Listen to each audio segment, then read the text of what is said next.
제가 라오스에서 잡혔을 때 북한 대사관에 연락을 했더라고요. 근데 북한 정부가 행방불명됐고 죽은 사람으로 나온다고. 그러니까 저는 그렇게 살아났죠. 하나원에 만나서 3일 만에 연인이 됐고, 그 하나원 나와서 3일 만에 결혼을 하고 일주일 만에 이혼을 했어요.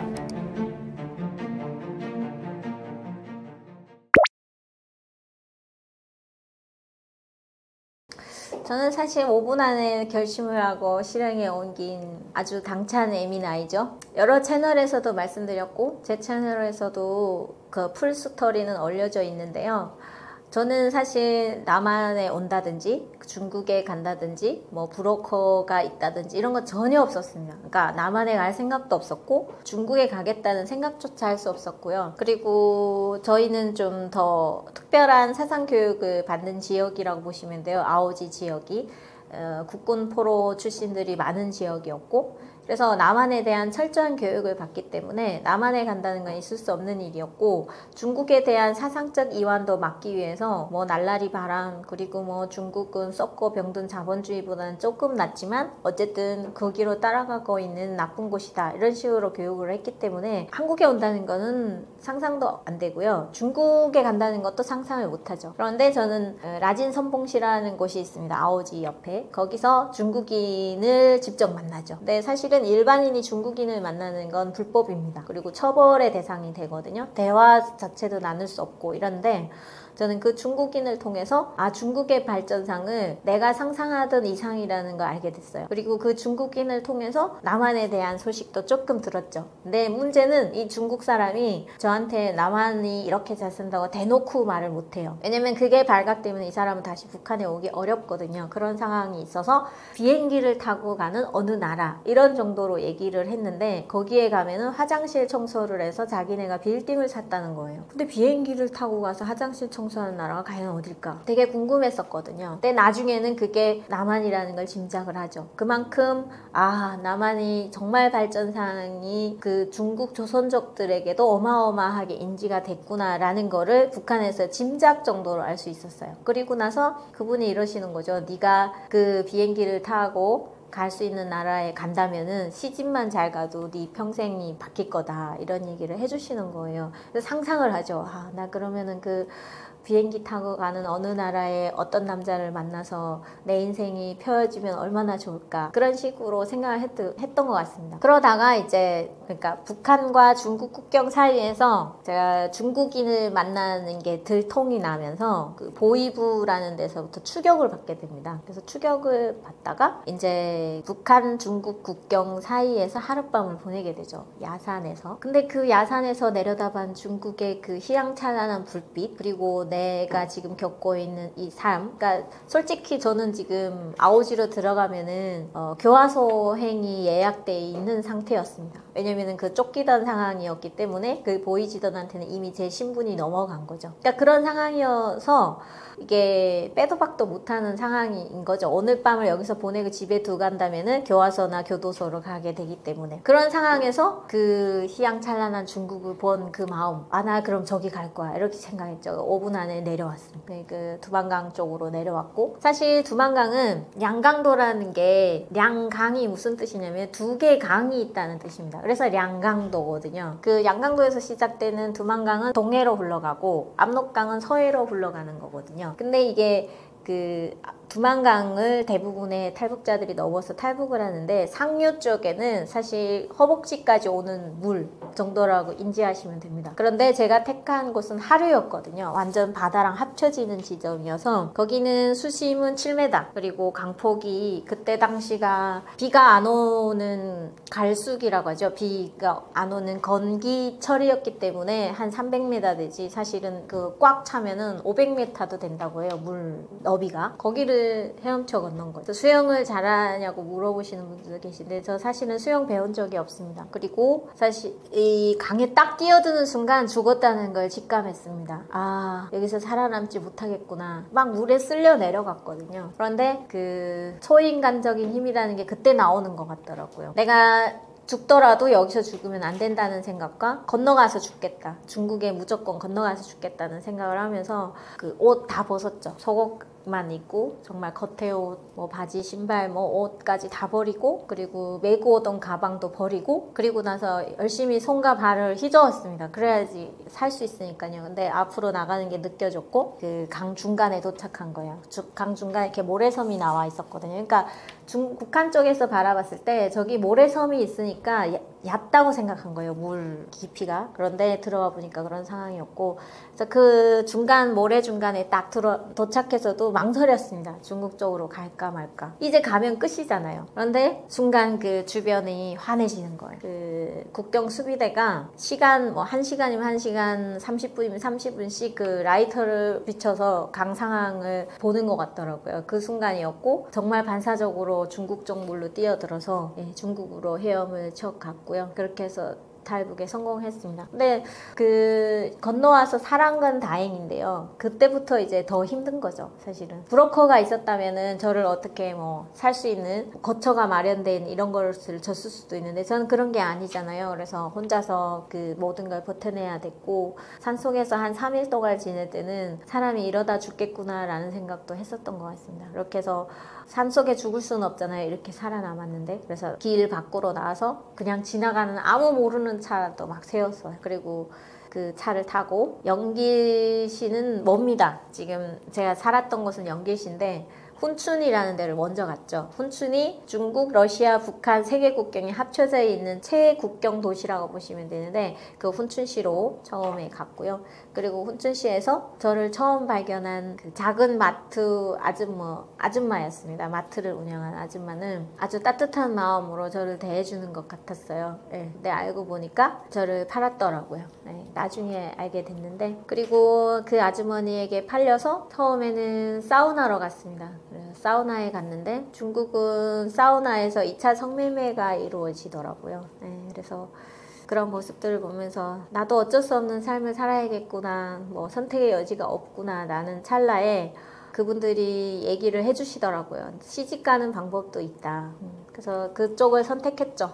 그래도 성매매 하는 것보다는 시집 가는 게 낫다고 판단을 해서 시집 가겠다고 했습니다. 근데 또 운도 안 좋았다고 말하기는 좀 그런데 어쨌든 제가 그때 19살, 만 19세에 넘어왔거든요. 그러니까 한국 나이로 20살이었는데 그 택시 운전기사랍니다. 뭐 45살이라고 하더라고요. 45살이라고 했나 50살이라고 했나. 그래서 면접 같은 걸 가서 봤습니다. 근데 바로 탈락했죠. 네.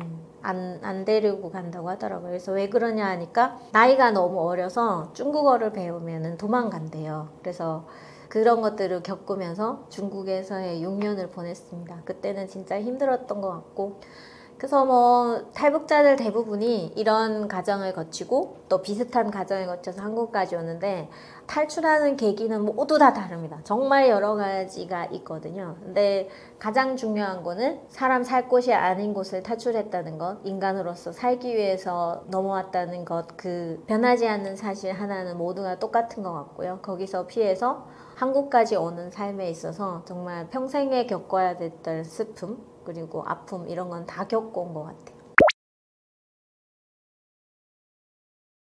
중국에서는 도망치는 기간도 많았고 그 말씀드렸잖아요. 만났는데 시집도 갈 수 없는 거예요. 너무 어리니까. 그래서 저를 처음 도와줬던 그 마트 작은 그 중국에서는 초스라고 하는데 그 소스의 주인이 이제 조선족 아주머니였던 거죠. 그래서 너는 시집을 가거나 아니면은 성매매를 해야 되는데 선택을 해라. 그래서 그러면은 시집을 가겠다 이렇게 했고 처음 시집 가는 면접을 봤는데 탈락한 거예요. 그런데 이 아줌마는 저를 팔아야 되잖아요. 저는 그때 사실 19살의 어린 나이에 밥도 주고 옷도 주는 이런 고마운 아주머니는 돈을 주고 팔 거라는 상상은 사실 못했어요. 그냥 고마운 뿐이었거든요. 근데 그 집에 갔는데 너를 안 하겠다고 하니까 그러면 어떻게 하냐. 그 사우나에 데리고 갔죠. 그 사우나에서 보니까 그런 상황이고 그랬죠. 저는 그 사우나 주인한테 시집을 가겠다고 계속 얘기를 했어요. 나는 그 성매매는 못하겠다. 그러니까 그 주인 아저씨가 좀 돈이 있는 아저씨한테 제가 팔린 것 같더라고요. 보니까 식당도 가지고 있었고 식당은 냉면집도 했고 뭐 횟집도 하고 있었어요. 그러니까 그 아파트 통으로 가지고 있더라고요. 그래서 그 집에서 일단 말을 못 하잖아요. 그리고 막 머리에 저는 그때 이도 있고 옷에도 이가 있었어요. 이 지금 아시나요 혹시? 정말 상황이 열악하면 생기는 벌레거든요. 근데 몸을 이렇게 물어뜯고 막 피 빨아먹고 하는 그런 겁니다. 근데 지금 아이들은 그 모르더라고요 그런 거를. 그러니까 막 몸에 있는 상황이니까 일단은 뭐 어디에 내놓을 수도 없는 거지. 얼굴도 새까맣고 하니까. 그 아저씨가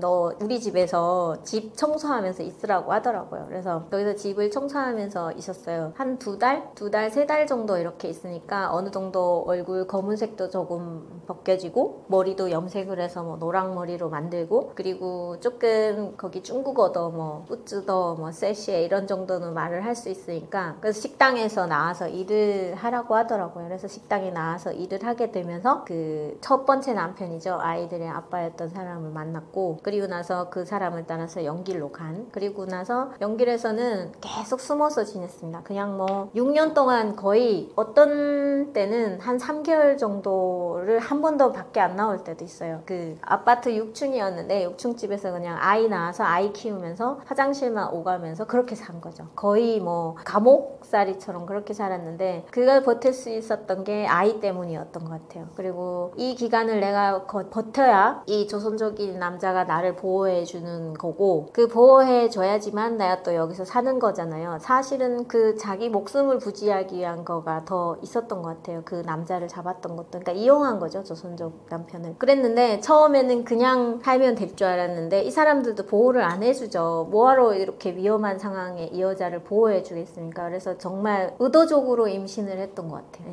그래서 그 아이를 가지니까 그 다음에 이제 대우가 달라지죠. 이 여자는 이제 자기의 아이를 가진 몸이 되니까. 그래서 그때로부터 부인으로 인정을 해주는 가정이라고 보시면 되고, 그렇게 하면서 아이만 키웠던 것 같아요. 아이가 돌이 되고 두 돌이 되고. 근데 사실은 저는 그렇게 사는 게 맨날 뭐 경찰 보는 것도 두렵고 무섭고 막 이런 상황이었지만, 그럼에도 불구하고 남한에 가는 건 두려웠었어요. 가다가 죽을지도 모르니까요. 성공해서 가면 되지만 가는 길에 죽는 거가 더 많기 때문에 우리는 그렇게 생각하고 있거든요. 그래서 목숨을 내놓은 자유를 찾느냐, 아니면 지금 이 상황에서라도 그냥 부지하고 있어야 되느냐, 여기에서 갈등을 하게 되거든요. 근데 사실 피할 수 있었다면 중국에서 계속 살았을 거예요. 왜냐면 아이도 있고 저 또 둘째도 나왔거든요. 그래서 두 아이를 출산한 상황이기 때문에 목숨을 걸면서 한국으로 오다가 죽는 것보다는 여기서 있는 게 좀 더 목숨 연장을 할 수 있다는 그런 생각 때문에 좀 그런 나날을 보냈던 것 같습니다. 근데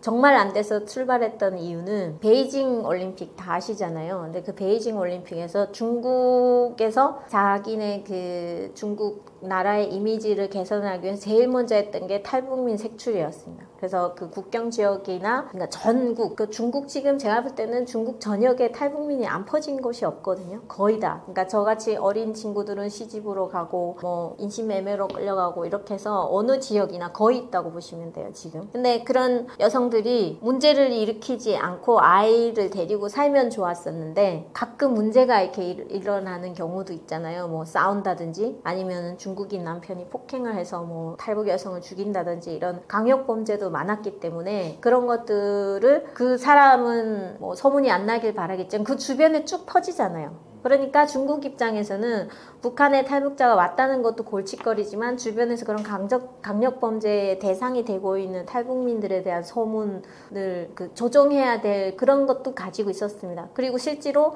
그 막대해주는 중국 사람들의 반항을 해서 중국인을 또 막 살해하는 탈북민도 있었어요, 남자들 중에는. 그래서 저희 동네에도 강력범죄가 그렇게 일어났거든요. 일을 시킨 고용주였는데 너무 악착하게 부려먹었던 것 같아요. 돈도 안 주고. 그러니까 이 남성들이 화가 나니까 어느 날 산속에서 그 고용주를 살해한 겁니다, 아주 잔인하게. 그래서 그런 것들이 쫙 펴지니까 탈북민들을 막 색출을 해서 다 보내는 계기가 됐고, 그 탈북민 한 사람을 신고하는데 한 달치 월급을 포상금으로 줬어요. 그러니까 중국 사람들이 막 너도 나도 신고를 하게 된 거고, 그래서 2008년에 저도 정말 쫓기다시피 한국에 오기로 결심을 하고 떠나서 라오스 정글을 지나서 이렇게 태국으로 갔고, 태국에서 다시 한국으로 올 수 있었죠. 근데 저 라오스까지 와서도 고민했어요.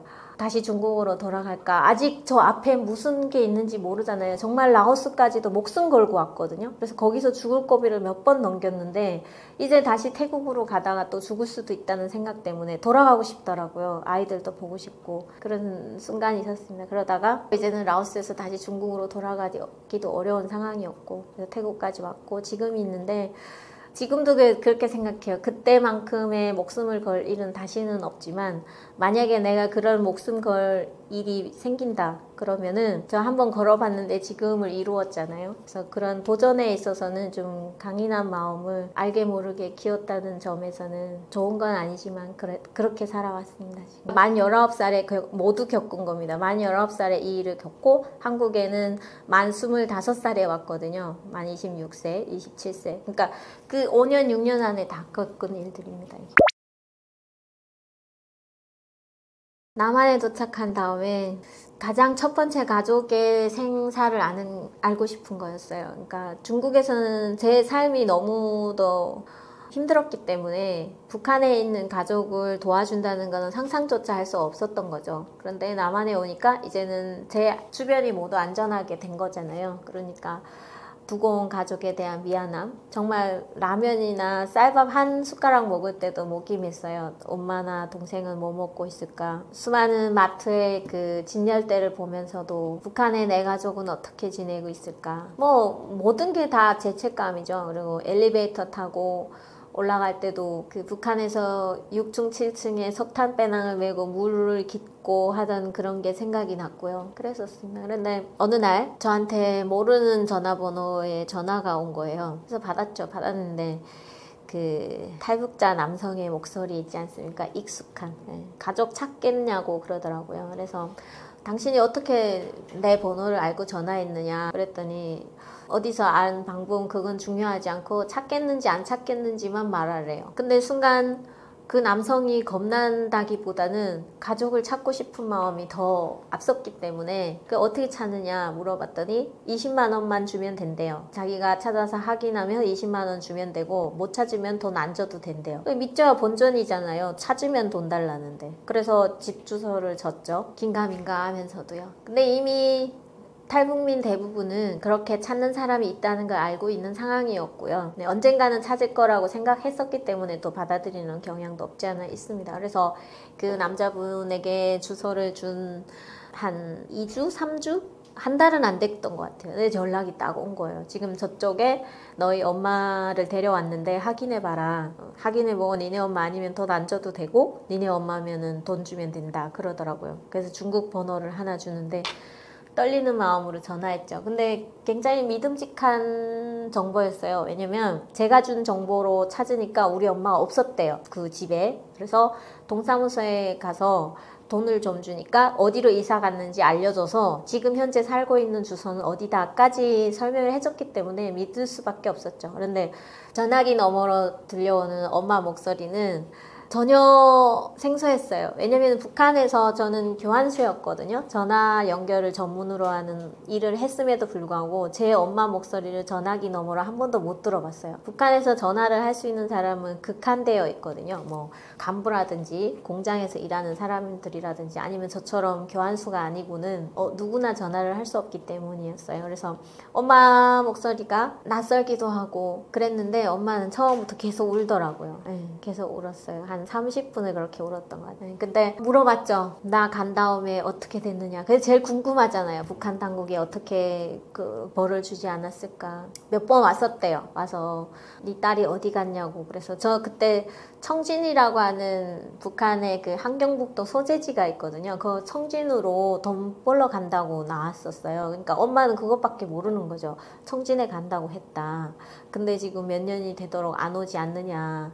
그랬다는 거죠. 그래서 한 1년까지는 계속 와서 물어보더래요. 뭐 딸이 어디서 소식이 있느냐 없느냐. 근데 그 이후로는 소식이 없었고 제가 라오스에서 잡혔을 때 라오스 정부가 저의 신분을 북한 대사관에 연락을 했더라고요. 니네 사람 데려가라고. 근데 북한 정부가 제 신분을 인계받고 이렇게 말했다네요. 그런 사람 없다고. 자기네 나라에서 행방불명됐고 죽은 사람으로 나온다고. 그러니까 이미 알고 있었어요. 저는 그렇게 살아났죠. 그러니까 북한 당국이 자기 사람이 아니라고 하니까 라오스 정부가 그 다음에 한국 정부에 연락을 한 겁니다. 니네 사람이냐? 이 사람 데려가라. 그래서 한국 정부가 저한테 공식적으로 연락이 왔고 들으면서 그러더라고요. 그 남한 대사관의 서기관이시라는 분인데 주은주 씨는 운이 좋은 것 같다고. 북한에서 자기네 사람이 아니라고 했기 때문에 자기네가 인계 받을 수 있었고 이제 도와줄 수 있다고 그 얘기 했었거든요. 그만큼 그러니까 북한 당국은 자기네 나라 사람들이 중국에서 헤매고 남한으로 가는 걸 알고 있으면서도 조처를 못 취하는 것도 많아요. 왜냐면은 그 라오스에 제가 잡혀 있는데 북한이 데려가려면은 불법 체류한 벌금을 내야 된대요. 라오스 정부에. 근데 그 돈이 아까웠던 것도 있고 그리고 이런 사람들을 계속해서 데려가봤자 뭐 의미가 없잖아요. 너무 많으니까. 예전처럼 한두 명이었으면 데려가서 이제 뭐 선전선동하는 사람으로 써먹을 수도 있는데 지금은 그렇지도 않다는 거죠. 그래서 뭐 한간에 떠도는 소문에 의하면 그 여기 한국에 오다가 잡혀서 들어간 탈북자가 있었다는 거예요. 그런데 그 탈북자 보고 보이지도원이라고 하는 그 북한의 고위 관료가 이러더랍니다. 이 멍청한 것들이 이렇게 잡혀온다고. 응? 잡히지 말고 잘 가야 될 거 아니냐고 그 정도로 얘기를 했다고 해요. 그러니까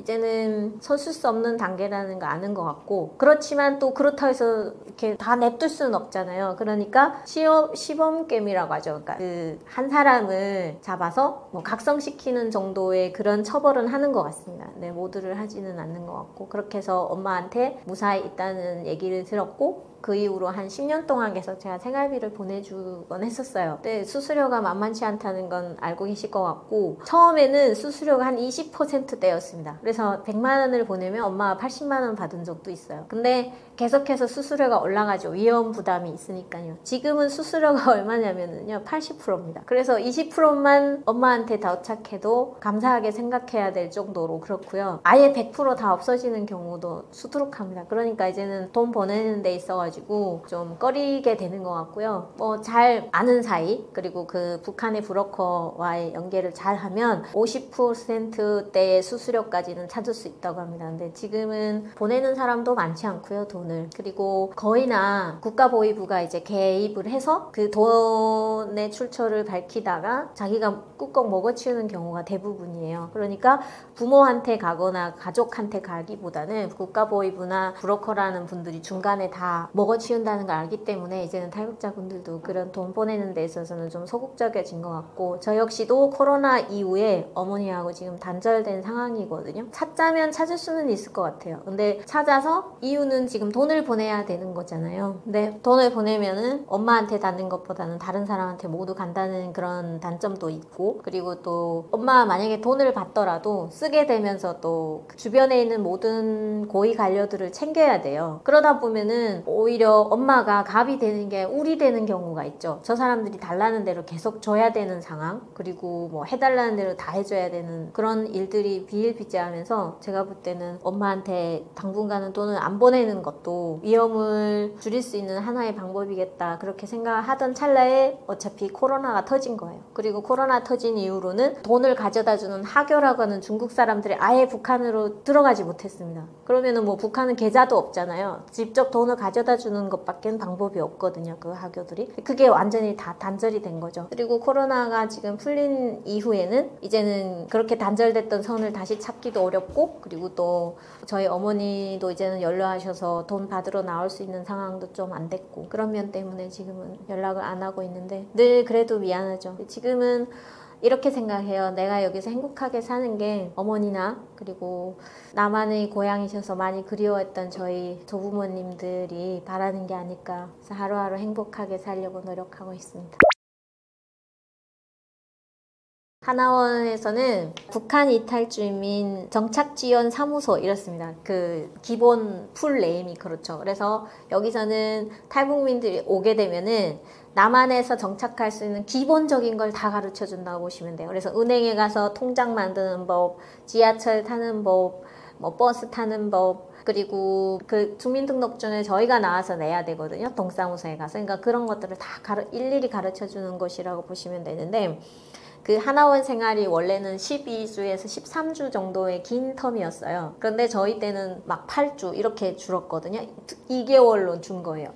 저희 때가 3개월이었나 어쨌든 그래서 막 줄였거든요. 근데 지금은 다시 13주인가 14주 3개월로 늘어났습니다. 근데 그때 왜 그렇게 줄였냐면 한 해에 막 3,000명씩 들어왔어요, 탈북민이. 그러니까 이게 수용 인원이 너무 넘어나 가지고 그래서 그런 때에 제가 들어왔거든요. 2008년에서 2010년이 아마 제일 피크였을 거예요. 탈북자가 갑자기 많이 들어오게 된 동기가 바로 그 노무현 대통령 때였는데요. 노무현 대통령이 전 세계로 동남아시아에 있던 탈북민 400명을 한 번에 데려오는 일이 있었습니다. 그래서 그 일로 인해서 그 다음에 그쪽 사람들이 좀 더 활발해졌고 라오스 국경이나 태국 국경에 가서 돈만 좀 주시면은 탈북민 그 탈출 가이드를 하시는 분들을 찾을 수 있어요. 비밀리에. 저도 그런 분들을 만나서 이렇게 오게 됐는데요. 그분들 뭐라고 얘기하시는지 아세요? 저보고 통일되지 말았으면 좋겠대요. 왜? 그랬더니 통일되면 자기네 일이 없어진대요. 네, 그렇거든요. 통일되면은 그 일이 없어지는 겁니다. 그래서 그 굉장히 열악한 상황에 사람들이 그런 일을 하고 있는데 라오스 공무원 같은 경우들은 그 관리들이 아예 부패해 있어요. 그래서 나보고 그러더라고요. 네 가가지고 탈북민을 데려오고 싶으면 자기한테 오래요. 10명이든 20명이든 상관없이 자기네 안전하게 태국으로 보내주겠대요. 그 1인당 얼마씩 돈을 내면 되거든요. 그러니까 그 돈벌이 수단으로 다 생각하는 것 같더라고요. 그래서 그게 활발했었고 그러다가 이제 북한 당국이 이게 너무 성행이 되잖아요. 그러면 위험해지니까 그 다 각 정부에 이제 보내는 거죠. 라오스도 사회주의 국가고요. 중국도 사회주의 국가잖아요. 그리고 이제 태국은 좀 다르긴 한데 근데 그 두 국가에만 이제 좀 뇌물을 주고 탈북민에 대해서 단속해달라 이러면은 말 듣죠. 그래서 라오스에서도 북한으로 북송된 사람들이 있었고요. 중국은 무조건 잡히면 다 북송하고요. 그러니까 그런 점들 때문에 이런 탈북민들이 좀 들어오기 어려웠던 것도 있어서 지금은 줄어들었다고 보시면 돼요. 근데 그때 당시엔 하나원이 진짜 풀 차 있었죠. 원래는 남녀 하나원이 같이 있었습니다. 근데 부작용이 생겼죠. 그 하나원 안에서 만난 두 커플이 나오자마자 결혼을 하는 겁니다. 그러니까 하나원에 만나서 3일 만에 연인이 됐고 그 하나원 나와서 3일 만에 결혼을 하고 일주일 만에 이혼을 했어요. 그런 케이스가 나온 겁니다. 부작용이. 그러니까 이거 안 되겠다 싶어서 남녀 하나원을 이렇게 갈라놨습니다. 그래서 지금은 여자 하나원, 남자 하나원 따로 있는데요. 그 두 하나원을 오고 가는 선생님들이 계세요. 그러니까 수업을 해야 되니까 남자 하나원도 가시고 여자 하나원에도 다니시는데 그 선생님한테 늘 연애 편지가 들려져 있을 거예요. 그리운 그녀에게 그리운 그 남자에게 보내는 편지의 그 레이터가 돼주시는 그 선생님들이 굉장히 어려웠을 건데요. 그러니까 그렇게 지금은 지내고 있습니다. 여자는 그 안성에 있고요. 남자는 시흥에 있다가 지금은 하천으로 다 이사를 갔거든요. 그리고 현재는 뭐 하천으로 다 합친다는 얘기도 있었던 것 같은데 어떻게 될지는 잘 모르겠고요. 근데 하나원 안에서 저희는 정말 많은 것들을 가르침을 줍니다. 저희에게 주려고 하죠. 정말 많은 걸 가르칩니다. 뭐 여러 가지 정말 필요한 것들은 많이 가르치죠. 기억에 남을까요? 전혀 안 남습니다. 왜냐면은 하루라도 빨리 나가고 싶거든요. 그러니까 여기는 그러니까 북한 사람들 대부분은 단체 생활을 싫어합니다. 그 평생을 단체 생활을 했기 때문에 한국에 와서 국정원까지는 어떻게 단체 생활하는 걸 이해해요. 신분을 이렇게 확인받아야 되니까. 근데 하나원에 나와서도 단체 생활한다는 건 정말 죽도록 힘들어하거든요. 그래서 저희 때도 막 하루를 세고 있었어요. 매일 나가고 싶어가지고 매일 그러니까 이런 세상에 나오면은 뭔가 다른 세상이 될 것 같은 거죠. 그런 것들을 하고 있는데 지금은 어떤지 아세요? 하나원 생활 가서 하고 싶어요. 왜냐면 새끼 밥 다 주지, 운동도 시켜주지, 공부도 배워주지. 그렇게 좋은데 어디 있겠습니까? 그래서 지금은 친정나들이라고 해서 오히려 밖에 나오신 탈북민 분들이 하나원을 체험할 수 있는 그런 프로그램까지 지금 만들어진 상태입니다. 그 정도로 저도 지금 아이들 아니면 거기 가서 막 하고 싶은데 그 정도로 하나원 생활은 빨리 있고 싶었는데 평생 잊혀지지 않는 그런 가정이거든요. 그래서 그 하나원을 좀 더 저는 활성화시켜서 탈북민들이 사실 그렇습니다. 그 한국에 와서 바로 남한화가 될 수가 없거든요. 아무리 어떻게도. 물론 오자마자 남한화 되는 분들도 있겠지만 그렇지 않은 분들이 대부분이고요. 밉다 곱다 하면서도 자기들끼리 어울리는 게 사실이어서 그런 분들이 오히려 모여서 함께 더 잘 헤쳐나갈 수 있는 커뮤니티를 형성할 수 있게 정부가 도와주는 그 고리가 하나원이에요. 그래서 그거를 좀 더 좋게 하면 좋겠다라는 생각을 가지고 있고요. 하나원에 한 번 갔었습니다. 예, 그 친정 나들이라는 거 있어서 갔었는데 1기부터 지금 한 뭐 400 몇 기까지 나왔습니다. 그 한 기수가 인원이 다 다른데요. 저희 기수 때는 300~400명이었거든요. 한 기가. 그러니까 그 보시면 되고, 근데 특별한 탈북민은 또 거기 거치진 않습니다. 그러니까 그 보안상 굉장히 뭐 특별한 계층이었거나 아니면은 북한에서 특수요직을 거치신 분들은 그 하나원을 또 안 오시는 분들도 계세요. 그렇지만 대부분은 다 거기 거치기 때문에 그렇죠. 하나원에 갔었는데 저는 114기였거든요. 근데 막 뭐 300 몇 기 친구들이 있는 거예요. 와, 선배님 하는데 좀 와, 나도 선배구나 이런 생각이 들었고, 그리고 다 너무 열심히 잘 사는 것 같아서 우리 사회에서 다 걱정하시잖아요. 탈북민들이 와서 뭐 차별적인 대우도 겪는 것도 저도 겪었으니까요. 그런 것도 있고 뭐 또 범죄에 연루되는 친구들도 있고 여러 가지 그런 거 많아서 지금 생각나는데 어느 판사님을 뵌 적이 있어요. 그 어디 판사님이라고 하셨는데, 근데 판사님이 딱 보고 저랑 저희 신랑이 뭐 어느 학교 다니고 대학교 나왔고 이런 거 말하니까 놀래시는 거예요. 왜냐하면 이 판사님이 본 탈북자는 사기와 절도 이런 것 때문에 판결 받으러 오는 탈북자만 계속 보신 거예요. 그러니까 그런 인식이 있으셨는데 대학 나오고 막 그랬다고 하니까 와, 이런 탈북자분도 있으시냐고 이렇게 말씀을 해주셨던 기억이 나거든요. 그러니까 그만큼 탈북자들은 좀 어려움 속에서 많이 살고 있지만 그럼에도 불구하고 열심히 잘 살아가고 있고, 그 살아가고 있는 데의 첫 번째 단계였던 하나원은 탈북민들에게는 친정집 같이 늘 기억되고 있는 곳이다. 그렇게 말씀드립니다. 국정원 이야기는 뭐 저는 별로 안 좋았어요. 국정원에서의 이야기는 제가 다른 채널에서도 했었는데 여러 가지로 신문하는 과정에서 좀 비인도적인 그런 것들을 제가 겪었고요. 근데 지금 나온 친구들은 많이 좋다고 하더라고요. 그러니까 그런 것들이 대한민국의 발전상을 제 스스로 겪은 거죠. 그러니까 저는 이랬었는데 다른 친구들은 안 그랬다는 걸 들었을 때 기분 좋겠습니까? 나쁘겠습니까? 굉장히 기분 좋죠. 그래서 저희 때는 진짜 간첩 한 명을 잡기 위해서 모두를 치조하는 분위기였어요. 그러니까 뭐 벼룩 하나 잡으려고 초가상간 태우는 격이었죠. 근데 지금은 어쨌든 우리나라를 찾아서 온 우리 국민으로 대해준다는 그런 것들 때문에 네, 국정원 이미지가 많이 좋아졌다고 생각하고 있고, 저는 그럼에도 불구하고 고쳐야 될 점은 있다고 생각하기 때문에 그런 이야기를 지났지만 했던 것 같습니다. 그래서 그런 부분에 있어서는 탈북민들의 이야기를 거짓말이 아니냐는 그런 시선보다는 아, 저들이 말하는 소리에 조금이라도 귀를 기울여 주시는 그런 게 있었으면 좋겠다 말씀드립니다. 오늘 정말 의미 있는 채널에서 저 불러주셔서 기쁜 마음으로 달려왔습니다. 그리고 여러분들께 그동안에 북한에 대해서 많이 들으셨겠지만 한 번 더 리마인드하는 시간이길 바랬고, 또 새로운 내용도 알아가시는 시간이기를 바라서 열심히 임했습니다. 그럼에도 불구하고 북한 이야기는 재밌는 것보다는 무거운 이야기가 더 많은 것 같아요. 그래서 이 영상을 보시고 많은 생각을 하시는 시간이 됨에 대해서 좀 미안하기보다는 감사한 마음을 전합니다. 그래도 그렇게 여러분들이 북한에 대해서 다시 생각한다는 것, 그것만으로도 북한 사람이나 그리고 북한 사람으로서 살았던 저나에게는 큰 힘이 되거든요. 그래서 북한의 인권과 그리고 북한 주민들을 한 번만 더 생각해 주시는 그런 시간이기를 진심으로 바라겠고요. 그런 의미에서 저도 저만의 목소리를 내고 있는 채널이 있습니다. 아오지 누나라는 채널을 하고 있는데요. 무거운 이야기나 그리고 사회에 논란이 될 수 있는 소재의 이야기들은 용기가 있어야 하는 것 같습니다. 그래서 저도 용기를 내고 그 채널을 하고 있는데요. 여러분들도 많은 힘이 돼주시기를 바라면서 구독과 좋아요도 함께 부탁드리겠습니다. 오늘 만나서 진심으로 감사했고 고맙고, 또 불러주신다면 언제든지 찾아와서 여러분께 북한의 이야기를 전해줄 수 있는 아오지 누나가 되겠습니다. 감사합니다.